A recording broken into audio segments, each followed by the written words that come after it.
ओम हर हर महादेव। आप सभी भक्तजन कैसे हैं? हमको आशा है कि हमारी माता रानी की कृपा से, हमारे शिव जी की कृपा से आप सभी लोग अच्छे ही होंगे।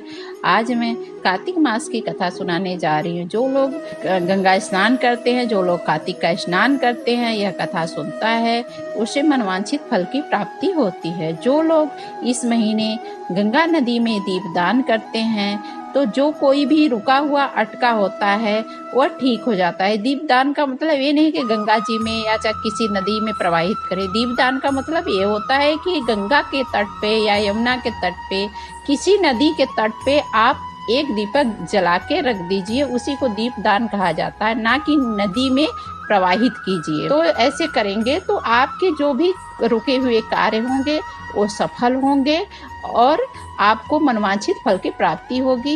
ये अटके हुए काम के लिए ये उपाय है। आगे हम लोग कथा की ओर चलते हैं। इससे पहले आपसे अनुरोध है कि आप यदि हमारे चैनल पे नए हैं तो कृपया करके लाइक करिए, सब्सक्राइब करिए, शेयर करिए। आइए कथा क्या है हम जानते हैं।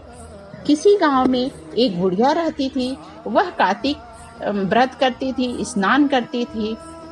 जब वह व्रत करके आती, नहा के आती, तो वह जब नहाने के बाद में आती तो उसे एक कटोरा खिचड़ी भर के रखा मिलता। बुढ़िया के पड़ोसन उसको देख के ईर्ष्या करती। उसने सोचा कि यह इसको कहाँ से खिचड़ी मिल जाती है, कहाँ से आ जाती है और खा लेती है। वह गंगा माँ के यहाँ जाती थी तो पीछे से कृष्ण भगवान उसको एक कटोरे में खिचड़ी रख जाते थे, क्योंकि जो लोग कार्तिक स्नान करते हैं कृष्ण भगवान उस पर स्वयं प्रसन्न हो जाते हैं। क्योंकि तुलसी माता की पूजा इसमें की जाती है, तो तुलसी माता की जब पूजा करते हैं तो कृष्ण भगवान उसके घर स्वयं ही आ जाते हैं। प्रतिदिन ऐसा होता था। एक दिन पड़ोसन ने देखा कि ये बुढ़िया माँ गई है जब से नहाने के लिए, जब कटोरा में खिचड़ी भर के जब लाई कृष्ण भगवान, तो उसने उसकी पड़ोसन ने कटोरे का वो खिचड़ी उठा के फेंक दिया। एक दिन फेंक दिया, 2 दिन फेंक दिया, और जब बुढ़िया आती तो कहती कि कहाँ गया मेरा खिचड़ी, कहाँ गया मेरा खिचड़ी। तब उसे खिचड़ी ही नहीं मिलता। फिर बुढ़िया बेचारी ऐसी ही बोलती रह जाती। कार्तिक मास में वह प्रतिदिन नहाया करती थी और यही पड़ोसन उसके साथ करती थी। वो फूल उग गया। वो जो कटोरे का जो खिचड़ी था वो 2 फूल हो गया। 2 दिन की खिचड़ी फेंके थे, 2 फूल उग गया। इसके बाद में एक राजा वहां से जा रहे थे, उसी क्षेत्र के जो राजा थे वहां से जा रहे थे। उनके पास बच्चे नहीं थे, तो रानी ने थे, तो जो राजा था वो बेल का फूल उगा था। तो बेल का फूल उगा था, राजा ने उस फूल को तोड़ के दोनों फूल में से एक एक ले गए और अपने रानी को दे दिया। रानी ने सूंघ लिया और उनको 2 लड़के उत्पन्न हुए। जब 2 लड़के पैदा हुए तो राजा के घर में बड़ी उछाई बधाई हुई, क्योंकि उनके घर में बच्चे नहीं थे, बच्चा हो गया। फिर उसके बाद में जब वो लड़के बड़े हुए तो किसी से जब बोलने लायक हुए तो किसी से बात नहीं करते, किसी से भी नहीं बोलते थे। और जब एकदम से बड़े हो गए, आई बुढ़िया को यही बात लगी रहती थी कि मेरा खिचड़ी कौन ले गया, मेरा खिचड़ी कौन ले गया, क्योंकि वो 2 दिन भूखी रह गई। और तो सोची कि हमें तो हमारे भगवान ने लाके हमें खिचड़ी देते हैं, तो आज उस दिन का 2 दिन का खिचड़ी आखिर में गया तो कहाँ गया, वैसे सोचती थी।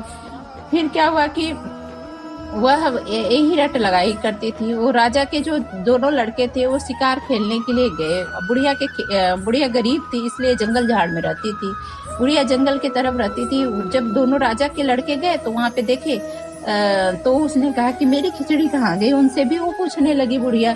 तो वो लड़के बोले कि मैं ही तो खिचड़ी से बेला बन गया था, अब मैं ही तो वही 2 लड़का हूँ, वही 2 कटोरी खिचड़ी के हम लोग बेला बन गए थे। श्री कृष्ण भगवान के प्रभाव से हम लोग तुम्हारे लिए ही पैदा हुए हैं और इसी से हम लोग राजा के यहाँ लड़के हैं के रूप में आए हैं। वही राजा फूल ले गए थे, सुंघा दिए थे रानी को, वही हम 2 बच्चे पैदा हुए।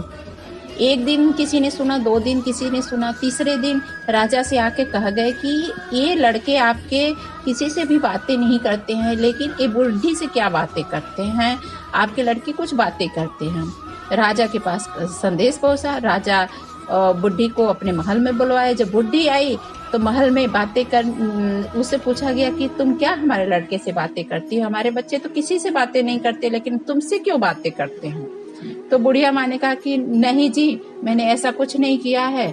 जब मैं पूछी, सबसे मैं पूछती हूँ कि मेरी खिचड़ी कहाँ गई थी 2 दिन की, तो उसने, आपके बच्चे बताते हैं कि वो जो 2 खिचड़ी कटोरे का फेंकी थी, वो मैंने फूल बन गया, आपकी पड़ोसन फेंक दी थी और मैं फूल बन गया, 2 फूल बेले का बन गया, दोनों फूल राजा तोड़ के अपने रानी को ले जाके सुहाग दिए।